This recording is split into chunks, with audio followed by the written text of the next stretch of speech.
Hello வணக்கம், இது உங்கள் சிவி ஜோன். ஸோ எல்லோரும் எப்படி இருக்கீங்க? இப்போ பார்த்தீங்கன்னா பிக் பாஸ் வந்து அந்த ப்ரொமோவில் வந்த விஷயங்கள்லாம் வருது. இப்போ தான் டாஸ்க்லாம் கொடுக்க ஆரம்பிச்சிருக்காங்க. Pongal task, celebration task. So first வந்து கோலம் போட்டி. இதுக்கு 4 டீமாக பிரிஞ்சுக்குங்க ஃபஸ்ட்டே வந்து சொன்னாங்க.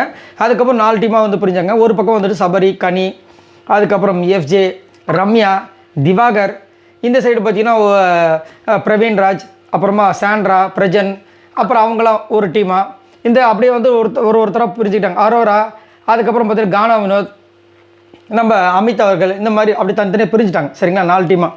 இப்போ என்ன நடக்குதுன்னா, பிரிஞ்ச அடுத்த நிமிஷமே வந்து ஒரு டீமோட நேமை வந்துட்டு அனௌன்ஸ் பண்ணுங்கள் அப்படின்னு சொல்கிறாங்க பிக் பாஸ். அப்போ வந்து ஒருத்தங்க வாடி வாசல் டீம்னு சொல்லிட்டு வினோத் அவர்கள் சொல்கிறாங்க. ஒரு டீமாக சொல்லும்போது இவங்க வந்து நாங்கள் வந்து பிக் பாஸ் பசங்கன்னு சொல்லிட்டு சபரி சொல்கிறாங்க.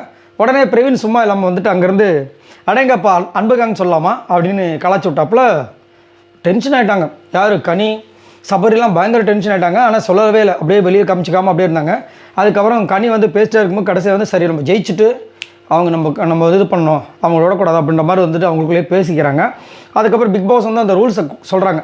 என்னென்னா, இது வந்துட்டு கோலம் போட்டு இதில் மாடு கண்டிப்பாக இருக்கணும், எல்லாரோட பங்களிப்பும் இருக்கணும். அதுக்கப்புறம் 20 நிமிஷம் சம்திங் சொல்லிட்டாங்க. இப்போ ஒரு டீம் வந்து ஜட்ஜாக இருக்கணும் அப்படின்ற மாதிரி சொல்லும்போது எல்லோரும் யோசிக்கிறாங்க. நாங்கள் ஜட்ஜாக இருக்குன்னு சொல்லிட்டு சபரி டீம் சொல்லிடுறாங்க.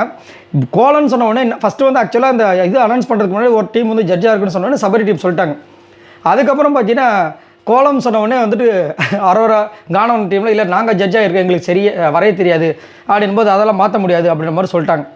இப்போ அந்த ரூல்ஸை சொல்கிறாங்க. ரூல்ஸை சொன்னோடனே யார் ஜட்ஜ் அப்படின்னு சொல்லும்போது எந்திரிச்சு இவங்க வந்து சொல்லும்போது கானவன் சும்மா நம்ம என்ன பண்ணுறாரு, பிக் பாஸ் மாடை பார்த்து வரையலாமா அப்படின்றாங்க.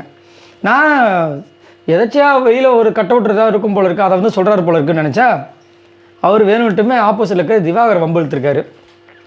இப்போ திவாகர் உடனே வந்துட்டு இப்போ கையில் வந்து காயம் இருக்காது நான் சொல்லலாமா அப்போ நம்ம வந்து அவர் ஆரம்பித்த உடனே சபரி செம்ம டென்ஷனாகி கத்த ஆரம்பிச்சிட்டாப்புல. 2 பேருக்கு சொல்லிட்டு சைலண்டாக இருங்க அப்படின்ற மாதிரி கத்தி இது பண்ணிட்டாங்க. இப்போ தான் சபரி ஃபார்முக்கே வர்றாரு. இந்த மாதிரி கத்தின உடனே சைலண்ட் ஆனாங்க. பட் இருந்தாலும் வந்துட்டு வினோத் விடுற மாதிரி இல்லை, அங்கேருந்து குழந்த மாதிரி வந்து நாக்கை கீழே அப்படியே வெளியே நீட்டுறது, அப்புறம் இப்படி பறக்கிற மாதிரி பண்ணுறது, இதெல்லாம் வந்து பண்ணிகிட்டே இருக்காங்க. இது எங்கே போய் முடிய போய் தெரில. ஸோ எனக்கு என்ன ஒரு வருத்தம் அப்படின்னா, இப்போ திவாகர் வந்துட்டு நல்ல பேரோ கெட்ட பேரோ அவர் வந்துட்டு வாங்கி நிறையா போயிட்டுருக்கு. அவர் வந்து ட்ரால் பண்ணுறது, அவர் ஒரு ட்ரால் மெட்டீரியல் அப்படின்ற மாதிரி தான் போயிட்டுருக்கு. சரிங்களா, பிக் பாஸில் ஏதோ ஒரு பேர் வந்திருக்கு. ஆனால் கானவனத்துக்கு நல்ல பேர் கிடச்சிருக்கு. மக்கள் நாயகன் சும்மா கிடையாது. சீசன் 9 வந்து மக்கள் நாயகன் ஒரு பேர் அவருக்கு ஒன்று கிடச்சிருக்கு அப்படின்னா அதை வந்து தக்க வச்சுக்கணும். அது தக்க வச்சுக்கிற விஷயங்கள் எப்படின்னா, அங்கே தான் அந்த பெரிய மனசு தன்மைன்னு ஒரு விஷயம் இருக்குது பார்த்தீங்கன்னா, அதை காமிக்கணும், மெச்சூரிட்டி காமிக்கணும். ஆனால் இவர் என்ன பண்ணுறாரு, ஆப்போசிட்டில் இருக்கிறவங்க தவறு செஞ்சாலும் அதை வந்து ஒன்று திருத்தணும், இல்லை அப்படியே ஒதுங்கி போயிடணும். இவர் என்ன பண்ணுறாருன்னா வேணுட்டுமே வந்து கிண்டல் பண்ணுறது, உருவ கேலி பண்ணுறது, முன்னாடி பண்ணார் பாருங்க, பேக் டு ஃபார்ம், எல்லாருமே பேக் டு ஃபார்ம் வராங்க. ரொம்ப தவறு, அதை வந்து தொடர்ச்சியாக பண்ணிகிட்டே இருக்காங்க. இப்போ எல்லாருமே வந்துட்டு அந்த கோலம் போட்டிக்கு ரெடி ஆகிட்டு எல்லாருமே வெளியில் வந்துட்டு கோலம் போட ஆரம்பிச்சிட்டாங்க. பட் வினோத் விடுற மாதிரி தெரியல, எங்கே போய் முடிய போய் தெரியல. இதை பற்றி உங்களோட கருத்தை சொல்லுங்கள். நான் என்ன சொல்கிறேன்னா, திவாகர் ஆமாம், திவாகர் அப்படிப்பட்ட கேரக்டர் தான். அந்த கேரக்டர் வந்து இப்படி தான்றது நம்மளுக்கு தெரிஞ்சு போச்சு. பிரவீன் அவரும் வந்துட்டு திரும்ப ரீஎன்ட்ரி கொடுத்து அவரோட நேமை கெடுத்துக்கிறாருறது நல்லாவே தெரியுது. ஆனால் கானா வினோத் எவ்வளோ பேர் வந்துட்டு அவர் படப்பட்டு அழுகும்போது அழுதுருப்பாங்க.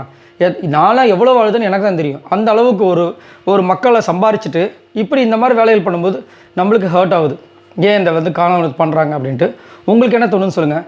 ஆமாம், அவர் தவறே செஞ்சுருந்தாலும், திவாகர் தவறே செஞ்சிருந்தாலும் அங்கே அவங்களுடைய விஷயங்கள் இப்போ வந்து பொறுமையை காத்து போனாங்கன்னா இன்னும் மேலே போவாங்க இல்லையா? இதில் வந்துட்டு ஒன்றும் அதாவது இதனால் வந்து அவங்க வந்து அவங்களுடைய தரம் குறைஞ்சிருமா கேட்டால் தரம் ரொம்ப உயரும். ஆனால் அங்கேயும் வந்து அந்த மாதிரி பண்ணும்போது ரொம்ப வருத்தமாக இருக்குது. இதை பற்றி உங்களோட கருத்துக்களை சொல்லுங்கள். பாய் நண்பர்கள்.